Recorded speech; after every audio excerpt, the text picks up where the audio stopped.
大家好，歡迎嚟到粵語天地，每天為你播報最新香港娛樂資訊。哇！喺閃爍嘅演藝圈嘅背後，呢啲似曾相識嘅緣分，個個都好似睇過戲咁，深深引人入勝。想像下，當你仲懵懂青春嗰陣去咗愛情，而經過年歲流轉，心底嘅嗰份情意依然堅固，咁就真係不離不棄。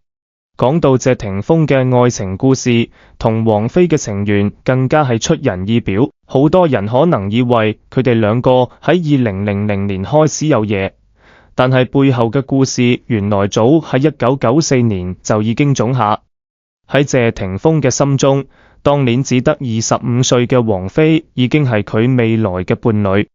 今日就來到轉頭，細味下這段充滿命運、時光同愛戀嘅故事。轉眼間揾返個年代，謝霆鋒嗰14歲嘅小鬱鬱，帶住對音樂嘅熱情兼對未知嘅好奇，一腳踏入嘅係中燦耀又複雜嘅娛樂圈。而喺呢個小天地裏頭，佢竟然咁就撞正咗一位歌壇天后王菲。這一遇對於謝小子來說，可能只係故事嘅開端，但邊個又會想到，原來這可能係佢哋嘅愛情長篇大論拉開嘅序幕呢？記住當年嘅王菲住得意舞鞋，手臂拖住超長水袖，喺台上唱歌，宛如天女散花。小謝咯就坐喺台下，一指台上嘅佢，對佢細妹話：睇，嗰個就係我心目中嘅女神啊！為咗一睹芳容，小謝甚至央求過佢媽帶佢去見佢偶像，甚至希望王菲可以喺佢嘅牛仔褲上親筆簽名。得到佢媽媽嘅護航，不忘提一句，佢母親可係紅到爆嘅影星。呢個小願望亦係手到擒來。自此之後，嗰條牛仔褲就成為了佢嘅寶物，好似珍寶一樣保存，自己係唔捨得住嘅。喺謝霆鋒嘅少年時期，愛嘅種子係默默地落大方播種。佢唔同於一般狂熱粉絲，選擇了悶聲不響咁支持王菲。仲記得佢15歲嗰時，當記者問佢喜歡周慧敏定王菲多啲，佢毫無猶豫地就表露咗對王菲嘅愛慕。雖然兩人之間差到有11年嘅年齡，但這距離絲毫都挽停唔住佢哋愛意嘅升溫。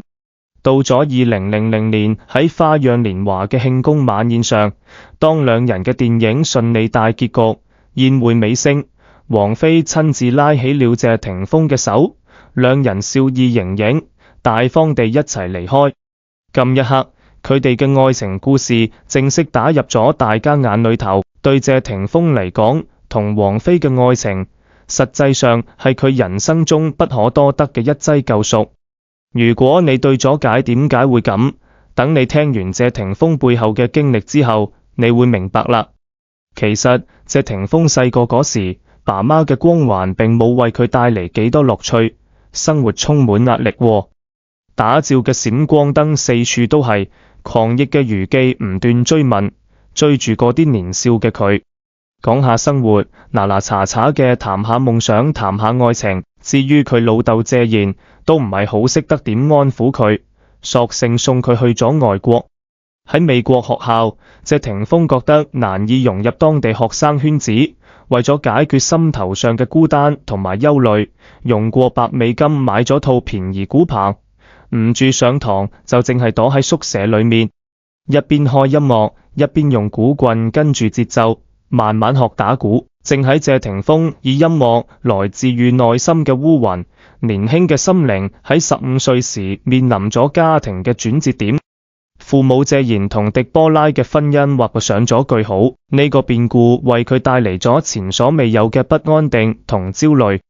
隨後唔久，謝霆鋒選擇離開學校，遠赴日本。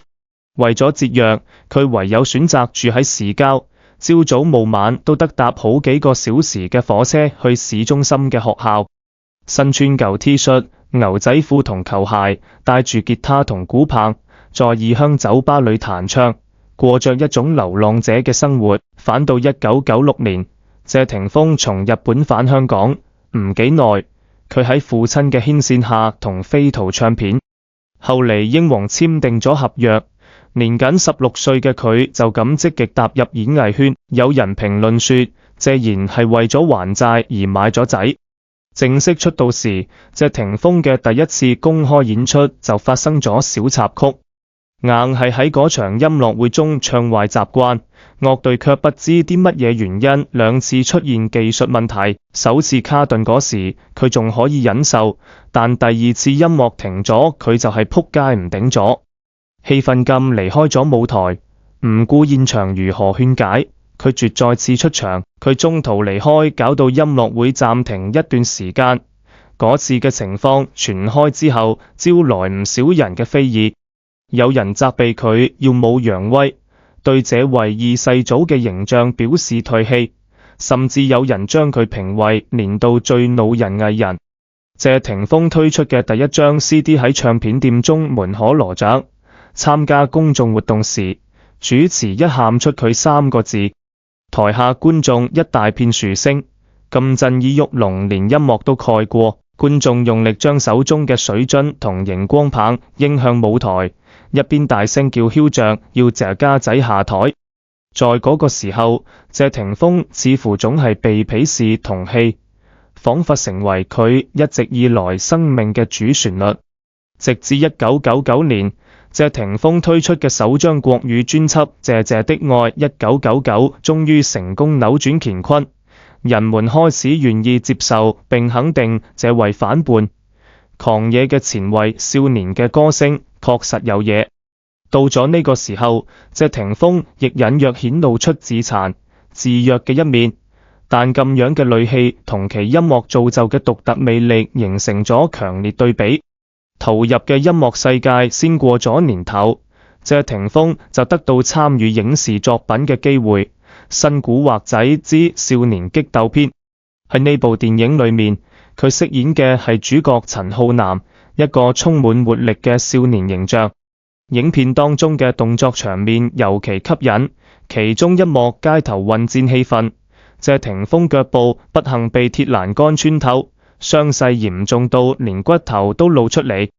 導演見狀要佢即刻治療，但當時嘅謝霆鋒就係嗰種戲如人生嘅硬邦邦，向導演挑橋，你能夠保證聽日揾得到成300個一樣嘅臨時演員喺同一個地點重新開拍，於是決定自己負責後果，命令導演繼續拍攝。喺啲劇組工作人員幫佢簡單消毒同包紮傷口之後，佢繼續喺濕滑、地上滿布污穢嘅場景裏面盡全力奔跑同搏鬥。謝霆鋒身上嗰股無視自身安危，願意嘗試毀滅嘅傾向始終冇有改變。喺拍攝玉觀音嗰時，因為佢有嚴重嘅哮喘病史，阿媽迪波拉堅決反對。而呢部電影嘅外景地點位於平均海拔達到3000米嘅高山地帶，即使公司取咗緊急抗風險措施，保險業務辦理時一度遇到拒絕，最終揾到嘅保險公司只同意保命，而唔包括任何病情，用10萬保費只換嚟2000萬保額。但即使如此，謝霆鋒依然選擇勇往直前。嚟到新警察故事，謝霆鋒所飾演嘅角色需要喺一場戲裏頭被吳彥祖反踢跌落天台。拍攝嘅時候，為配合劇情需要，喺仰面翻滾過程中嚴重到缺氧休克。一般嚟講，作為主演拍打戲理應會用到替身，但佢卻堅持要自己親身上陣。佢曾喺節目中提到，自己嘅手已經無法自然彎曲，因為之前拍動作戲時，整隻手都脫臼同骨折。然而，佢選擇咗唔去醫院，而係自行將手壓平，導致後遺症嚴重。根據謝霆鋒媽媽透露，佢接受過嘅治療非常少，都係被王菲勸導，佢先依忍去咗醫院。然而，呢種內心覺得自己唔配擁有幸福嘅思維，就係一路都主導住佢嘅人生。2006年，娛樂圈一樁驚天地泣鬼神嘅婚禮敲定咗謝霆鋒竟然同張柏芝結咗婚，而非當時大家滿以為嘅王菲。呢段婚姻好似童話故事裏面嘅王子同公主修成正果。但係凡事總有背後故，誰知道佢哋嘅心裏面有幾多辛酸同挑戰。喺婚後唔久，謝霆鋒喺人生舞台上又迎咗新身份做爸爸。2007年同2010年，佢迎接咗2個小生命嘅來到。身為公眾人物嘅佢，唔單止要面對事業上嘅種種壓力，仲要撐起一家之主嘅責任。照鏡頭前，佢係萬千粉絲心目中嘅偶像。喺家裏，佢係2個小朋友嘅爸爸。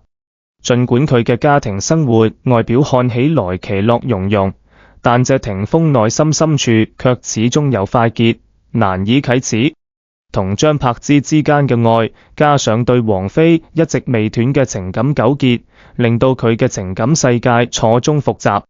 每次提到王菲，謝霆鋒眼中總能見到一抹深藏不露嘅柔情同迷惘。隨着時間流轉，宮場合下嘅謝霆鋒變得愈加成熟穩重，但心靈深處嘅掙扎同矛盾並未因此消失。盤繞佢嘅係堅守現有生活，還是追求內心深處感情嘅抉擇。這個難題像到懸在心頭上嘅謎。2011年嘅時候，謝霆鋒同張柏芝嘅婚姻畫上句號，公開宣布咗離婚。呢個消息震撼咗整個娛樂圈，外界對佢同王菲嘅關係亦生出更多揣測。離婚後嘅謝霆鋒係咪會再次叩問心房，尋找曾經令佢心動嘅嗰個人？而到咗2023年4月，多年後，王菲同謝霆鋒再度同框，2位當紅巨星竟然手牽手高調於機場現身，無懼眾目睽睽之下展示親密舉動，仿佛向外界公開宣告恢復了戀情。網友們無不為之一振，預設佢哋重燃舊愛。不過就喺大家為之歡欣鼓舞嘅同時，近日有媒體捕捉到了王菲嘅身影，她同朋友聚餐後，模樣似乎失去咗平日嘅從容與平靜，手抱面龐狀似相當煩惱。王菲嗰天身穿風衣，短髮利落如昔，從酒店走出嘅她用手遮面，情緒顯然不佳。身旁有位友人搖搖欲墜咁支撐住佢，為她送上關心。可是2人並無交流，直到將王菲送上車為止。要評選娛樂圈最灑脫嘅女藝人，肯定王菲名列榜首。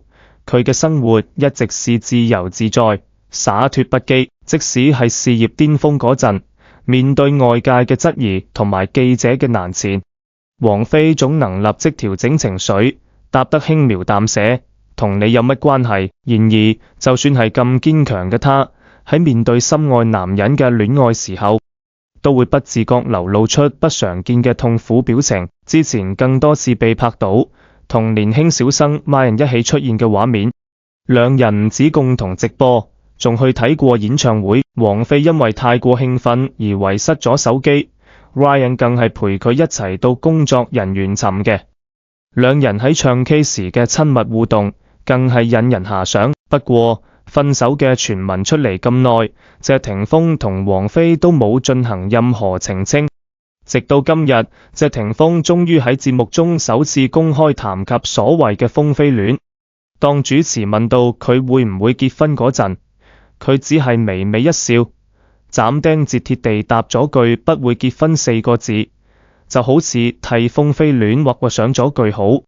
這段糾纏咗11年嘅情感故事，看來真係要畫上句號。咁樣是否就意味住張柏芝同謝霆鋒有機會復合？畢竟唔久之前，佢哋大仔喺網上公開嗌爸，似乎流露出想要父母重歸於好嘅期望。謝霆鋒仲將自己價值10億嘅家產全數投入信基金，而受益人名單上只有2個名字，就係2個親生兒子。8月尾，佢更係兒子謝震軒生日前帶佢去咗澳洲玩，父子2人打卡咗當地好多旅遊景點。而張柏芝亦始終傳達爸爸好愛你哋嘅訊息俾仔仔哋，大家點睇？係咪覺得為謝霆鋒誕下3個小朋友嘅張柏芝才係呢段戀情最終嘅歸宿？如果你都同意，就快啲點個讚，同我哋分享下你嘅諗法啦。謝霆鋒同王菲、張柏芝之間複雜嘅愛情故事，一直都係娛樂圈內萬眾矚目嘅焦點。雖然而家三人各有各嘅生活軌跡，但公眾對於佢哋是否會有新嘅情感走向，仍然充滿期待。喺呢個多變嘅娛樂世界，我哋會繼續關注着呢段情感故事嘅最新發展。如果你對此嘅話題有興趣，記得訂閱我哋嘅頻道啊！